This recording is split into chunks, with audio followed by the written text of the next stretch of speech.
ነገ የሚያጓጓው ሰው በትላንት አይመሰጥም፣ በዛሬም አይታመንም። ራሱን ቀለል ያደርጋል። በህይወቴ ብዙ ያገኟቸው ብዙ ያጣኋቸው ሰዎች አሉ።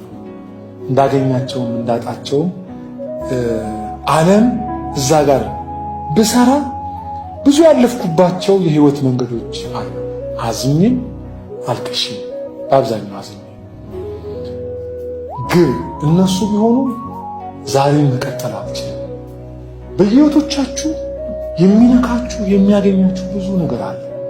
ከሩጫ የሚያወርዱ እንድትቀንሱ ፍጥነት የሚያደርጉ ግብ እንዳትደርሱ የሚያደርጉ ብዙ ቀኝና ግራዎች አሉ። ወዳጆች ሆይ በዚህ ትራክ ላይ ወደ ቀኝም ወደ ግራም እንዳንል ፊታችንን ብቻ እያየን ልክ እንደ ኢየሱስ በመስቀል የታገሰው በፊቱ ስላለው ደስታ እንደሚል ለምኖረው ኑሮ እንደ ሰው ላጠፋ፣ እንደ ሰው ላዝን፣ እንደ ሰው ልንጎዳ የምንችልባቸው ብዙ ነገሮች አሉ። ግን ከሩጫ የሚመልስ ዴማስም ቢሆን ይቀራል። ከሩጫ የሚያዘገይ ትንንሽ ድሎችም ቢሆን ይቀራል። ከሩጫ የሚያስቀር ደረስኩበት የምንላቸው ነገሮችም ቢሆን ይቀራሉ። መጨረሻችን ከሁሉ ይበልጣል። ከዋናው በጥቃቅን እንዳንቀር። ይህ መልእክት የዕድሜ ዘመን ምልክትና የዕድሜ ዘመን ምክር እንዲሆንላችሁ እመኛለሁ። ይህ ታናሽ ወንድማችሁ እንዳው ዕድል ስላገኘ እንዲህ ይመክራል። ዘኔን በዚህ ቃል እየመከርኩት እኖራለሁ።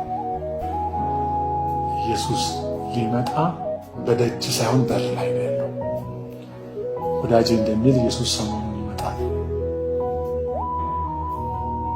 እንዲህ ሆነን ይመጣል። ዋጋ፣ ሽልማት፣ አክሊል ደግሞ ከእጁ ይቀበላል። እስከዛ የኋላን መጥቀስ ለትንሽ ይጠቅማል። እንደ 100 ሜትር ሯጭ እንዲህ ብሎ ወደ ኋላ ትንሽ እንደሚሮጥ ትንሽ ይበቃል።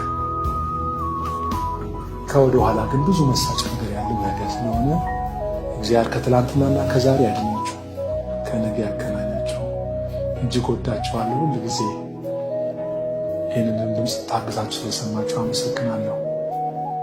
እመኑን በዚህ መልእክት መሰረት ከሄድን አሁን በአካል ምናልባት በቦታ ርቀት ያለን እንደሆን እንችላለን። እላይ ግን አንድ ቀን እንገናኛለን። እጅግ ወዳችኋለሁ። ጸጋ ከሁላችሁ ጋር ይሁን። ተባረኩ።